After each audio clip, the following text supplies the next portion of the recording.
ہم اپنی زندگی خطوط جو درست کریں تو جس واقعات بتانا مقصود نہیں ہے. اور یہ جو واقعہ میں بیان کرنے لگا ہوں آج، یہ حضرت خضر علیہ السلام سے ملاقات کا واقعہ ہے. تو ظاہر ہے کہ یہ میرے لیے بہت بڑا ایک شرف کی بات ہے، تو اس لیے اس واقعے کو آپ حضرات سے شیئر کرنا،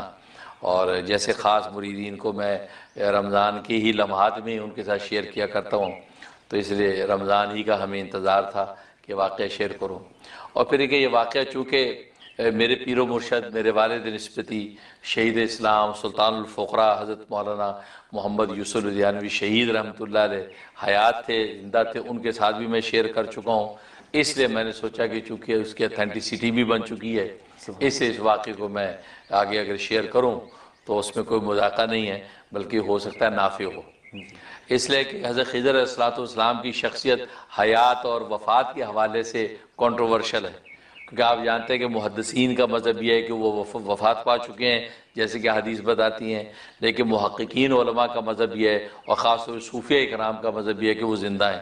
اور باقاعدہ بہت سے اولیاء کاملین کی ملاقات ان سے ہوئی ہے، اور وہ تاریخی حیثیت سے واقعات جو ہے وہ اتھینٹک موجود ہیں کہ ان کی عام طور پہ ملاقاتیں ہوئیں.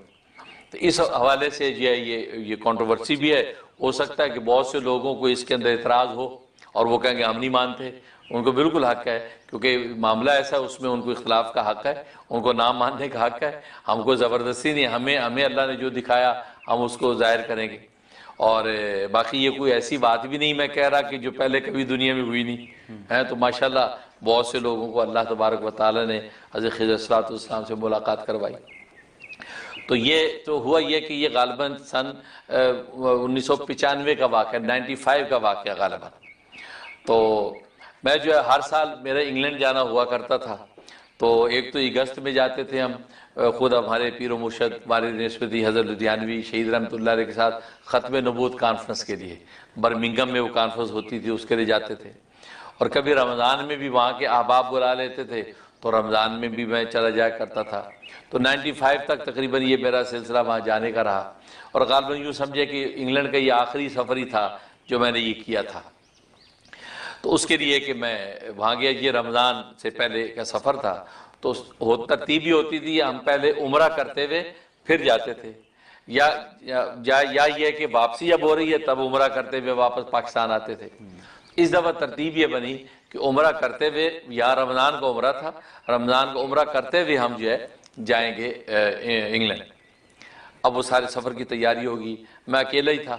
تو وہاں پھر احباب مجھے ریسیو کر لیا کرتے تھے. تو میں جو ہے وہاں کراچی سے میں نے فلائٹ لی، تو میں یہاں جو ہے وہ جدہ پہنچا. جدہ پہنچ کے مکہ پہلے پہنچے، مکہ میں ہم نے وہاں پہ جو اپنا عمرہ ادا کیا. عمرہ ادا کرنے کے بعد میں مدینہ طیبہ آ گیا.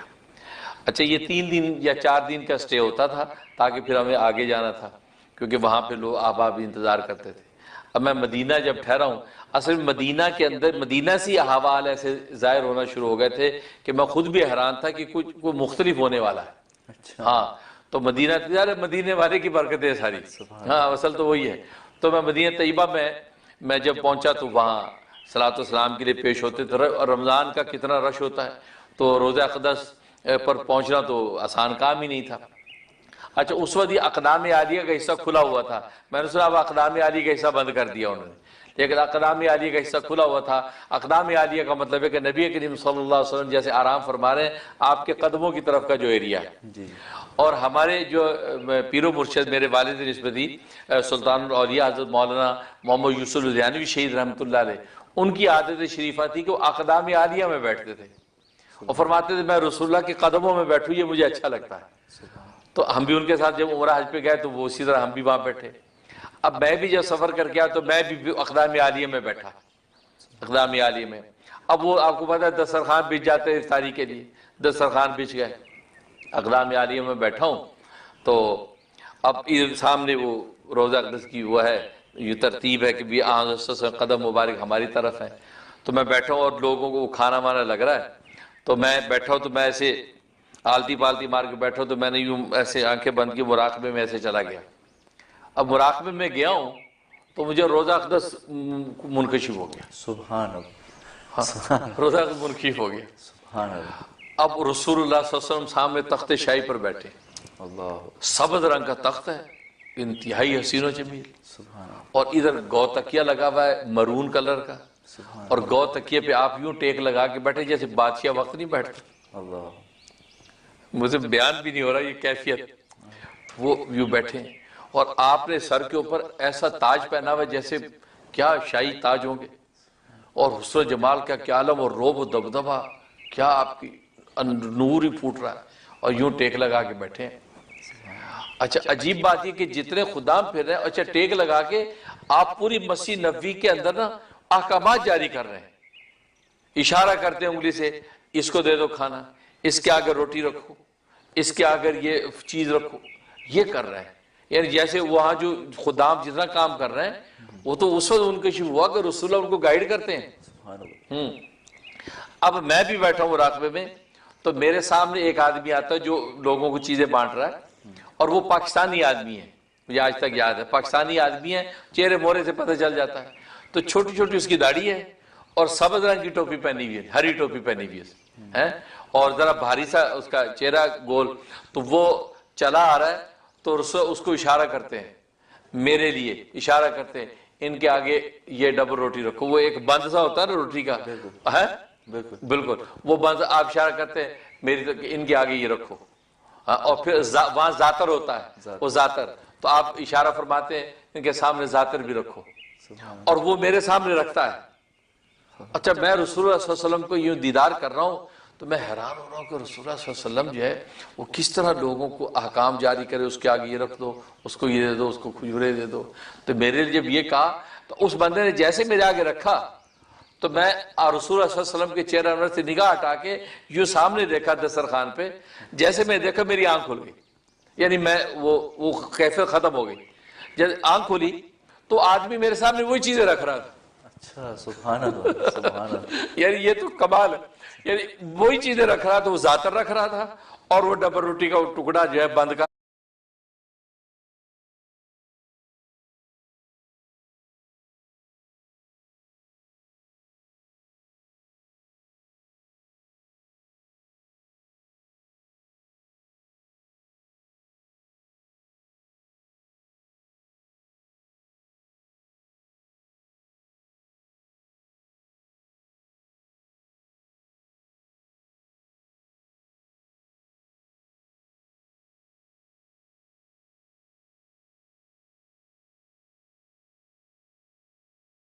وہ میرے سامنے رکھ رہا، اور میں ایک دم وہ کیفیت ختم ہوئی انکشاف کی، میں نے کہا اوہ یار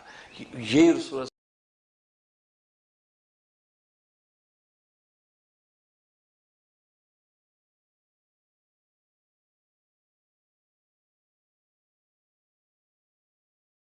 سے فرمایا، اور میں نے یوں دیکھا تو نگاہ ہٹی تو اس کے ساتھ وہی آدمی وہ چیز رکھ رہا، سبحان اللہ، یہ کیفیت۔ اس کے بعد جو ہے مجھ پر خیر رقت طاری ہو گئی، افطار کا وقت قریب آیا،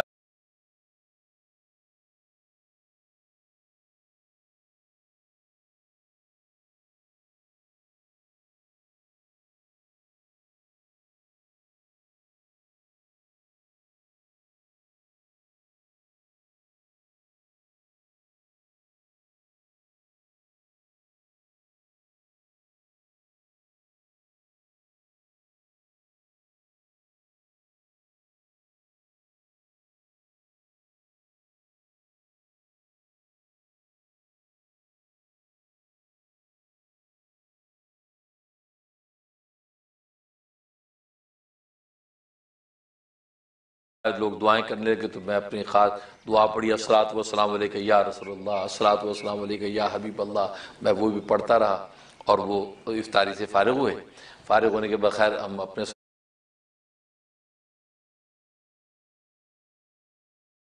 السلام پڑھ کے اپنے چلے گئے مقام پہ۔ اگلے دن میری واپسی تھی، اگلے دن میں نے پھر آ کے سوچا کہ رسول اللہ صلی اللہ علیہ وسلم کے پاس آ کے میں سلام کر کے میں نے جانا ہے، تو اب میں جب آیا تو رش پورا پیچھے سے لائن لگی تھی، آپ کو پتہ ہے جنت البقیع میں سے گزرنا اتنا لمبا رش پاسبل نہیں۔ اب میں نے کہا یار میں مواجہ شریفہ کے سامنے جانا چاہتا ہوں، وہ رسول اللہ صلی اللہ علیہ وسلم کے سامنے، کیونکہ ابا جی شہید جو ہے مولانا یوسف ریحانوی، وہ جس دن رخصتی کا وقت ہوتا تھا اس دن آپ مواجہ شریفہ کی طرف بیٹھ جاتے تھے، سامنے سلام کیا، پیچھے مواجہ شریفہ کا صف اول کی طرف بیٹھ جاتے تھے، اور میں نے ان کو اس حال میں دیکھا ہے کہ یوں روتے تھے جیسے بچہ بلک بلک کر روتا ہے، اللہ یعنی جیسے آج جدائی کا دن ابھی رخصت ہونا ہے تو وہ بیٹھے بلک بلک کے روتے تھے، ہم دیکھتے کہ ابا جی رو رہے تھے جیسے ابھی جدا ہو رہا ہے۔